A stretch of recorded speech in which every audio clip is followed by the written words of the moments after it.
तफ़हीमुल कुरान सैयद अबुल आला मौदूदी सूरह कहफ आयात 1 ता 8 आऊज़ु बिल्लाहि मिनश शैतानिर रजीम बिस्मिल्लाहिर रहमानिर रहीम अल्हम्दुलिल्लाहिल्लज़ी अंज़ला अला अब्दिहिल किताब।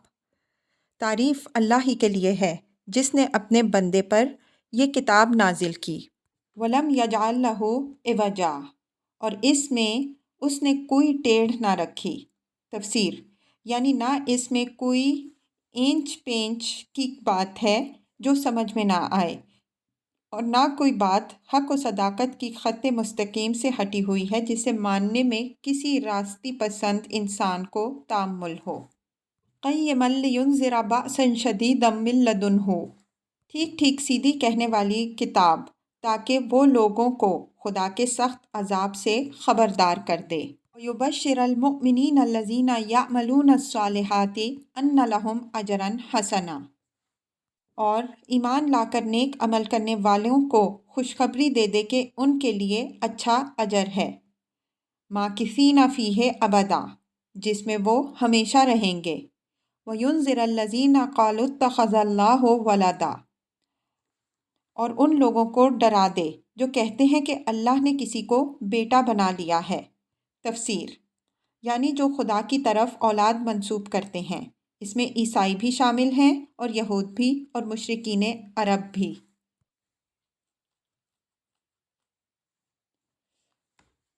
मा लहुम बिही मिन इल्मिन वला लिआबाइहिम, इस बात का ना उन्हें कोई इल्म है और ना उनके बाप दादा को था। तफसीर यानी उनका ये कौल कि फ़लाँ खुदा का बेटा है या फ़लाँ को खुदा ने बेटा बना लिया है, कुछ इस बुनियाद पर नहीं है कि उनको खुदा के यहाँ औलाद होने या खुदा के किसी को मुतनब्बा बनाने का इल्म है, बल्कि महज अपनी अकीदतमंदी के गुलूफ में वो एक मन माना हुक्म लगा बैठे हैं, और उनको कुछ एहसास नहीं है कि वो कैसी सख्त गुमराही की बात कह रहे हैं और कितनी बड़ी गुस्ताखी और इफ्तरा परदाजी है जो अल्लाह रब्बुल आलमीन की जनाब में उनसे सरजद हो रही है। कबुरत कलिमतन तखरुजु मिन अफ़वाहिहिम, बड़ी बात है जो उनके मुंह से निकलती है। इन यक़ूलूना इल्ला कज़िबा, वो महज झूठ बकते हैं। फ़लअल्लका बाख़िउन नफ़्सका अला आसारिहिम इल्लम युमिनु बिहाज़ल हदीसी असफ़ा। अच्छा, तो ए मोहम्मद सल्लल्लाहु अलैहि वसल्लम, शायद तुम इनके पीछे गम के मारे अपनी जान खो देने वाले हो अगर ये इस तालीम पर ईमान ना लाए। तफसीर ये इशारा है उस हालत की तरफ जिसमें उस वक्त नबी सल्लल्लाहु अलैहि वसल्लम मुब्तला थे। उससे साफ मालूम होता है कि आप सल्लल्लाहु अलैहि वसल्लम को रंज उन तकलीफ़ों का था जो आप सल्लल्लाहु अलैहि वसल्लम को और आप सल्लल्लाहु अलैहि वसल्लम के साथियों को दी जा रही थी, बल्कि जो चीज़ आप सल्लल्लाहु अलैहि वसल्लम को अंदर ही अंदर खाई जा रही थी वो ये थी कि आप सल्लल्लाहु अलैहि वसल्लम अपनी कौम को गुमराही और अखलाकी पस्ती से निकालना चाहते थे, और वो किसी तरह निकलने पर आमादा नहीं होती थी। आप सल्लल्लाहु अलैहि वसल्लम को यकीन था कि इस गुमराही का लाजिमी नतीजा तबाही और अज़ाब इलाही है। आप सल्लल्लाहु अलैहि वसल्लम उनको उससे बचाने के लिए अपने दिन और रातें एक किए दे रहे थे, मगर उन्हें इसरार था कि वो खुदा के अजाब में मुब्तला होकर ही रहेंगे। अपनी इस कैफियत को नबी सल्लल्लाहु अलैहि वसल्लम खुद एक हदीस में इस तरह बयान फरमाते हैं कि मेरी और तुम लोगों की मिसाल उस शख्स की सी है जिसने आग जलाई रोशनी के लिए, मगर परवाने हैं कि उस पर टूटे पड़ते हैं जल जाने के लिए। वो कोशिश करता है कि ये किसी तरह आग से बचे, मगर परवाने इसकी एक नहीं चलने देते। ऐसा ही हाल मेरा है कि मैं तुम्हें दामन पकड़ पकड़ कर खींच रहा हूँ और तुम हो के आग में घिरे पड़ते हो।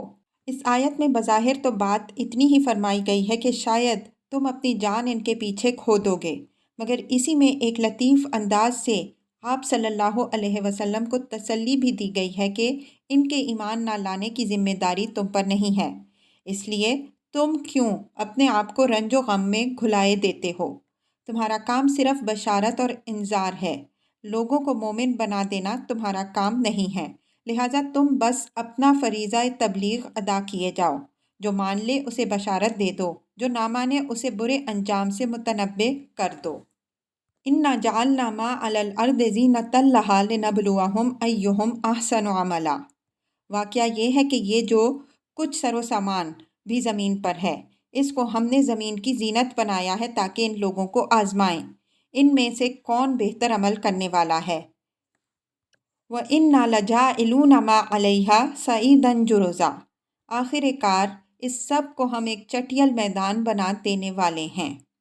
تفسیر: پہلی آیت کا خطاب نبی صلی اللہ علیہ وسلم سے تھا اور ان دونوں آیتوں میں روئے سخن کفار کی جانب ہے۔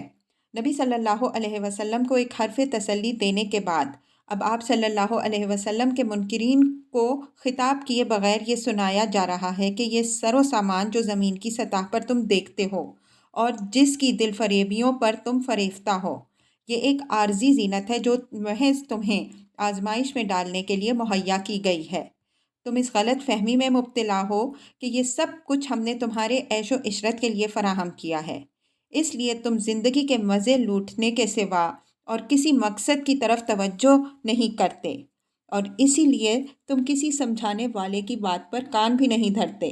مگر حقیقت یہ ہے کہ یہ سامان عیش نہیں بلکہ وسائل امتحان ہیں، جن کے درمیان تم کو رکھ کر یہ دیکھا جا رہا ہے کہ تم میں سے کون اپنی اصل کو فراموش کر کے دنیا کی ان دل فریبیوں میں گم ہو جاتا ہے، اور کون اپنے مقام صحیح یعنی بندگی رب کو یاد رکھ کے صحیح رویے پر قائم رہتا ہے۔